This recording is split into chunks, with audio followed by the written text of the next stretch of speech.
Shalom Bapak Ibu Saudara, selamat pagi. Mari pagi hari ini kita datang pada Tuhan sebab indahnya kasih Tuhan dalam hidup kita. Mari bawa pujian kita hanya bagi Dia.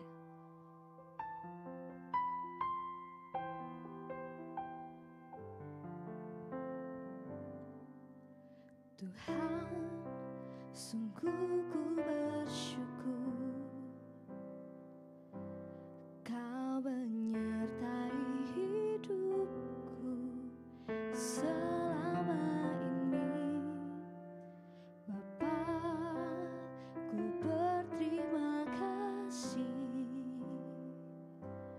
untuk kasih setiamu yang tak pernah berakhir. Aku ada hari ini karena Tuhan baik dan teramat baik bagiku.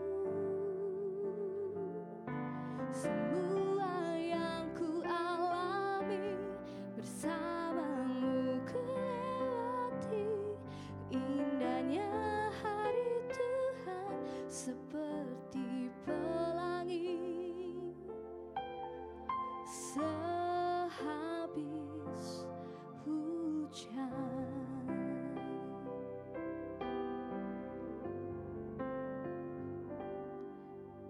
Tuhan, sungguh ku bersyukur Kau menyertai hidupku selama ini. Bapa, ku berterima kasih untuk kasih setiamu yang tak pernah berakhir. Aku ada hari ini karena Tuhan baik dan teramat baik bagiku. Semua yang ku alami bersamamu ku lewati. Indahnya kasih Tuhan seperti pelangi. Ku ada hari ini karena Tuhan baik dan teramat baik bagiku. Semua yang ku alami bersamamu ku lewati. Indahnya kasih Tuhan seperti pelangi. Indahnya kasih Tuhan seperti pelangi. Indahnya kasih Tuhan seperti pelangi. Sehabis hujan, haleluya, indah kasih-Mu, kasih-Mu Tuhan, haleluya, sembahmu, Syarabayashina. Sungguh indah kasih-Mu Tuhan buat setiap kami. Kami boleh menikmati hari ini, hari yang baru Tuhan telah beri buat setiap kami. Sebentar kami mau duduk diam mendengar firman Tuhan. Tuhan berkati. Dalam satu nama Tuhan Yesus, haleluya. Amin. Shalom Bapak Ibu Saudara terkasih dalam Tuhan Yesus Kristus. Saya ucapkan selamat pagi. Kembali berjumpa dengan saya dalam sesi ibadah doa pagi secara online. Puji nama Tuhan, biarlah pada pagi hari ini kita sama-sama belajar akan kebenaran firman Tuhan. Oleh sebab itu kita akan membuka bersama-sama kebenaran firman Tuhan di dalam kitab Ibrani pasal 11 ayat yang ke-6. Ibrani pasal yang ke-11 ayat yang ke-6. Akan saya bacakan bagi Bapak Ibu Saudara. Tetapi tanpa iman tidak mungkin orang berkenan kepada Allah. Sebab barang siapa berpaling kepada Allah, ia harus percaya bahwa Allah ada dan bahwa Allah memberi upah kepada orang yang sungguh-sungguh mencari Dia. Ya, jelas dikatakan oleh firman Tuhan, sebuah janji firman Tuhan yang sangat indah, bahwa bagi orang-orang percaya, bagi orang-orang yang beriman, Tuhan akan memberikan upah bagi orang yang sungguh-sungguh mencari Dia. Bagi orang Kristen yang sungguh-sungguh mencari wajah Tuhan, mencari hadirat Tuhan, bahkan melayani Tuhan, janji firman Tuhan, Tuhan akan memberikan upah. Oleh sebab itu, saya ajak Bapak Ibu Saudara terkasih dalam Tuhan Yesus, mari kita belajar mau melayani Tuhan. Kita mau memberikan apa yang terbaik bagi Tuhan. Kita mau membalas cinta kasih yang Tuhan berikan dalam hidup kita. Dan janji Tuhan bagi orang-orang yang sungguh-sungguh mencari Dia, sungguh-sungguh melayani Tuhan, Tuhan akan memberikan upah. Baik itu upah kepada kehidupan yang akan datang, yang kekal, juga upah pada kehidupan yang sekarang. Itu janji firman Tuhan. Ya. Sebuah janji firman Tuhan yang sangat indah. Itu akan kita buka ayat berikutnya, diteguhkan di dalam ayat berikutnya. Yohanes pasal 12 ayat yang ke-26. Yohanes pasal 12 ayat yang 26. Demikian bunyi firman Tuhan. Barang siapa melayani aku, ia harus mengikut aku.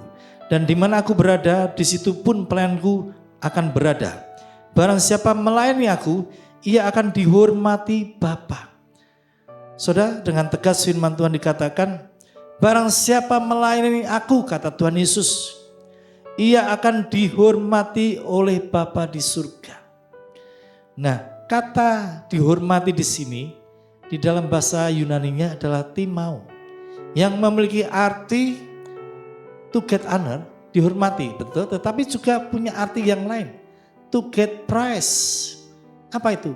Sudah pernah dengar kata door prize, grand prize? Apa artinya prize? Itu adalah hadiah. Door prize, grand prize itu adalah hadiah. Jadi Tuhan berjanji bahwa Bapa akan memberikan selain hormat dan juga hadiah bagi orang-orang yang melayani Tuhan Yesus Kristus.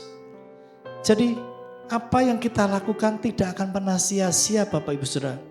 Bagi Bapak Ibu Saudara sudah melayani Tuhan dengan sungguh-sungguh, saudara sudah mengorbankan waktu Anda, tenaga Anda, pikiran Anda, bahkan sebagian dari harta saudara berikan untuk melayani Tuhan. Tuhan tidak akan pernah lupa dengan apapun yang kau lakukan. Tuhan tidak akan pernah lupa dengan apapun yang kau kerjakan untuk melayani Tuhan Yesus Kristus. Bapa di surga akan memberikan upah itu bagi setiap orang-orang yang melayani Tuhan dengan sungguh-sungguh. Tetapi sekali lagi kembali kepada firman Tuhan. Kita melayani Tuhan bukan untuk mengejar upah tersebut. Kita melayani Tuhan bukan untuk mengejar berkat tersebut. Tetapi kita melayani Tuhan dengan sebuah motivasi bahwa kita mengasihi Tuhan Yesus. Kita melayani Tuhan dengan sebuah motivasi membalas cinta kasih-Nya Tuhan. Membalas segala pengorbanan yang Tuhan berikan bagi kita sehingga kita mendapatkan hidup kekal. Itulah motivasi kita yang terindah, yang tulus. Ya, kita kembalikan semuanya untuk hormat dan kemuliaan nama Tuhan. Oleh sebab itu saya mengajak semua orang-orang percaya, semua orang-orang Kristen, mari kita belajar untuk kita boleh melayani. Melayani tidak harus di atas mimbar sebagai seorang worship leader, pemain musik atau pengkhotbah. Melayani juga bisa ketika kita berdoa di sebuah kamar doa kita melayani Tuhan. Melayani juga bisa berarti kita ngepel gereja, nyapu gereja, kita sudah melayani Tuhan. Kita melayani, mengajak jiwa-jiwa datang ke gereja, kita sudah melayani Tuhan. Mari saya ajak Bapak Ibu Saudara semuanya, orang-orang percaya, kita semua boleh menjadi hamba-hamba Tuhan yang setia. Sehingga pada saat Tuhan Yesus datang untuk kedua kali, kita didapati menjadi hamba-hambanya yang setia. Saya yakin dan percaya firman Tuhan boleh menjadi berkat bagi setiap orang yang mendengarkan doa pagi secara online pada pagi hari ini. Dan ketika kita membuka fajar dengan memuji dan menyembah Tuhan, kita merenungkan kepada firman Tuhan, maka saya kena percaya sepanjang hari ini kita akan hidup dipimpin oleh Roh Kudus. Dan apapun yang kita lakukan, Tuhan akan buat berhasil dan diberkati. oleh Tuhan. Amin. Tuhan Yesus memberkati. Selamat pagi.